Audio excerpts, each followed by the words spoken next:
दिल्ली की जनता ने देखा जमुना में बहते हुए झाग को, दिल्ली की जनता ने देखा राजेंद्र नगर के सैलाब में दम तोड़ते हुए बच्चों को, और दिल्ली की जनता ने ऐसे बहुत से बदलाव देखे हैं जिसके करंट के द्वारा होती हुई मौतों को देखा है। दिल्ली की जनता ने एक के बाद एक ऐसे ऐसे कार्य देखे हैं कि उसे देख के ऐसा लग रहा है कि केजरीवाल जी ने काम कम किया है और काम तमाम ज्यादा किया है दिल्ली का। इसीलिए आपने करने नहीं दिया, वो कहते हैं तरीके से स्पष्ट है। और दिल्ली की जनता ने यह भी देखा है कि कट्टर ईमानदार का स्वघोषित तमगा लगाकर आने वाले लोग कौन कौन से आरोपों में नहीं है। हवाला से लेकर मंत्री लोग, घोटाला से लेकर जमीन पे वक्फ बोर्ड के जमीनों के घोटाले से लेकर माफियाओं से बात करने से लेके फर्जी डिग्री तक लेके इतने विविधतापूर्ण आपके ऊपर आरोप हैं भ्रष्टाचार के, जो मुझे लगता है भारत की राजनीति में आसानी से इतने कम समय में देखने को नहीं मिले होंगे जो आम आदमी पार्टी को देखने को मिले। इसीलिए जनता को आपकी बात के ऊपर, अगर भारत की राजनीति में अविश्वसनीयता के प्रतीक हैं तो केजरीवाल जी, अविश्वसनीयता के संकट के प्रतीक हैं तो केजरीवाल जी, और विश्वसनीयता की प्रामाणिकता के प्रतीक हैं तो मोदी जी के नेतृत्व में भारतीय जनता पार्टी। इसलिए दिल्ली की जनता ने बहुत कुछ देखा है और बहुत कुछ भुगता है। तो अब दिल्ली की जनता भली कहते हैं काम आपने नहीं करने दिया, केसेस आपने डेलिबरेटली उन पर लगाए। वो कहते हैं ईडी सीबीआई आपने यूज की, काम आपने नहीं करने दिया। पहले 3 साल एमसीडी आपके पास थी, अब 2 साल से इनके पास है। एलजी तो है ही आपके, काम आप कुछ करने नहीं देते। जो भी वो तो फ्री बिजली पानी देने निकले थे, शराब का बहाना या शराब का तमगा आपने उन पर जड़ दिया। ये सारे आरोप वो घुमा के आप पे लगा देते सुधांशु जी कि you are the main culprit, BJP is the main culprit. देखिए बड़ी मजेदार बात यह है, देखिए आम आदमी पार्टी का कितना विचित्र तर्क है। एक तरफ कहते हैं उन्हें काम नहीं करने दिया गया, फिर कहते हैं काम के नाम पे वोट मांगो। मेरे भाई साफ साफ तो बता दीजिए, अगर आप अपने काम के नाम पे वोट मांग रहे हैं इसका मतलब काम करने दिया गया तभी आप काम कर पा रहे हैं, और अगर आपको काम नहीं करने दिया गया तो आपने कौन सा काम किया है जो वोट। यही देखिए अपने को, यह वास्तविकता यह है कि किसी प्रकार का कोई हस्तक्षेप नहीं था। जहां पर इनकी असफलता रही वहां उसका ठीकरा दूसरे के ऊपर फोड़ना है। और बाकी सब बातों को मैं रिपीट नहीं कर रहा हूं, जो इनकी कथनी और करनी में जो अंतर था, जो अभी ऋतुराज जी कह रहे थे, जो कहते हैं वो करते हैं। अरे क्या क्या नहीं कहते हैं वो छोड़िए, वो बातें बहुत बार हो गई हैं कि राजनीति में नहीं आऊंगा, सारी संसद चोर है, कांग्रेस से समर्थन नहीं लूंगा, गाड़ी नहीं लूंगा, बंगला नहीं लूंगा, सिक्योरिटी नहीं लूंगा, वगैरह वगैरह वगैरह। वो तो सब पूरी देश को पता है। इसीलिए मैंने आपसे कहा है कि हमने बिल्कुल ईमानदारी से काम करने दिया। और मैं एक और बात पूछना चाहता हूं, ये आप कहते हैं कि दिल्ली में तो आपकी पूरी सरकार नहीं है तो आप लोकपाल नहीं ला पाए, जन लोकपाल वाली पार्टी है ना, तो पंजाब में क्यों नहीं आया है? पंजाब में तो कोई समस्या नहीं, पंजाब में तो से जवाब ले लेते हैं। मतलब सिद्धू मूसेवाला के मर्डर से लेकर पूर्व उप मुख्यमंत्री सुखबीर सिंह बादल जी के ऊपर पवित्र स्वर्ण मंदिर के गेट पर गोली चलने से लेकर जो पंजाब में आतंकवाद के दौर में नहीं हुआ, भयंकर दौरों में नहीं हुआ कि पुलिस के कार्यालय पे छापा मारकर लोग छुड़वा ले जाएं और पुलिस को मजबूरन में छोड़ना पड़ जाए, वो दिन देखने को मिले हैं। और पंजाब में इन्वेस्टमेंट घटकर 2021-22 में जो 23 और 23.5 हजार करोड़ रुपए का आ रहा था, इस साल का जो 2022-23 का डाटा है, 23-24 का भी डाटा नहीं आया है, वो 3,500 करोड़ पे आ गया। यानी इतना ज्यादा डाउनफॉल आके पंजाब में देखा है। और सिक्योरिटी का आलम यह है कि कैप्टन अमरिंदर से 2 गुना बड़ा फ्लीट है भगवंत सिंह मान का। मैं ये नहीं कहता कि पंजाब के मुख्यमंत्री की सिक्योरिटी की जरूरत नहीं, बिल्कुल जरूरत है।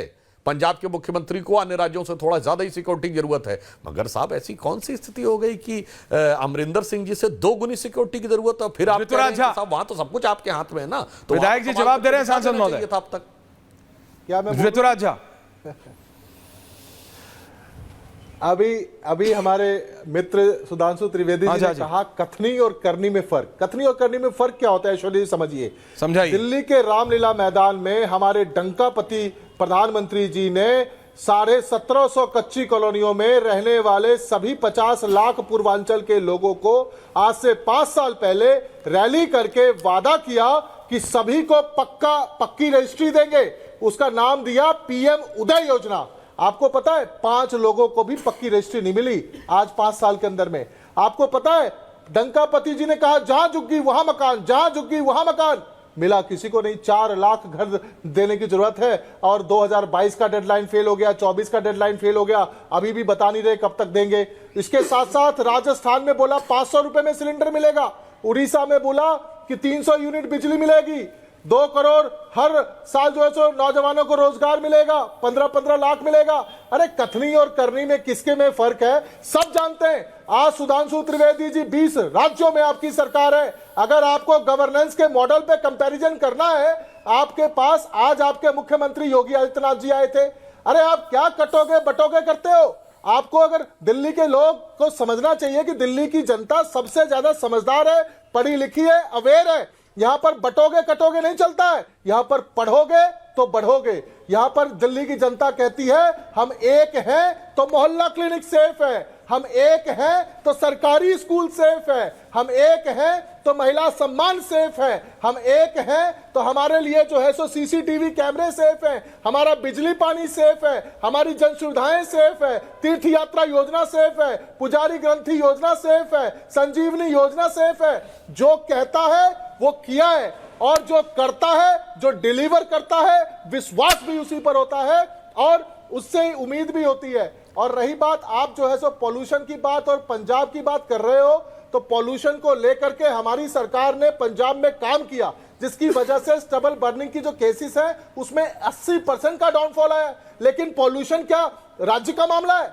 नहीं, बिल्कुल नहीं है। मैं देखिए, और प्रधानमंत्री जी को पहल करना देखिए, मान साहब के लिए मेरे पास थोड़ी सी सिंपैथी मैं बताता हूं। चाहिए नदी को सुधांशु जी मैं आ रहा हूं, अभी मेरी टीम ने वो वीडियो निकाला नहीं होगा। देखिए, मान साहब के साथ थोड़ी दिक्कत है। मान साहब के ऊपर दिल्ली भी एलिगेशन लगाता है ऋतुराज जी, और सरहद पार पाकिस्तान वाले पंजाब के सूबे के प्रांत की मुख्यमंत्री मरियम नवाज भी लगाती है। तो वो बेचारे बहुत परेशान हैं, उस पर काम करना चाहिए। उन्होंने एक भरी सभा में कहा कि सरहद पार से नवाज शरीफ की बेटी जो कि पाकिस्तानी पंजाब सूबे की मुख्यमंत्री है, वो कहती है हमारे यहां जो पोल्यूशन हो रहा है वो भी हिंदुस्तान के पंजाब से आ रहा है। तो भगवान मान के साथ मेरी सिंपैथी है, लेकिन दिल्ली की वोटर पंजाब की क्या राजनीति है उस पर नहीं वोट कर रहा।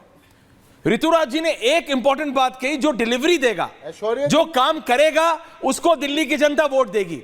अस्पताल बने कि नहीं बने, सड़क बनी कि नहीं बनी, स्कूल बने कि नहीं बने, जमुना जी साफ हुई कि नहीं हुई, कूड़े का पहाड़ कम हुआ कि नहीं हुआ, सड़कें बेहतर हुई, रहने का हुआ, स्लम्स हटे कि नहीं हटे।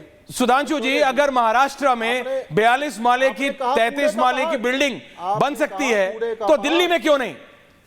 सुधांशु जी से सवाल है। सुधांशु जी, मैं बता सकता हूं, पंकज जी आ रहा हूं, सतीश जी आ रहा हूं, बिल्कुल जवाब देना चाहता हूं प्लीज। देखिए, कथनी और करनी में ये क्या होता है, इन्होंने पिछले 3 महीने से हल्ला मचाया कि महिलाओं को 2100 रुपए देंगे। आचार संहिता तो अभी लगी है, दे देना चाहिए था। हमने महाराष्ट्र में कहा, चुनाव आचार संहिता लगते लगते 3 किस्त दे दिया।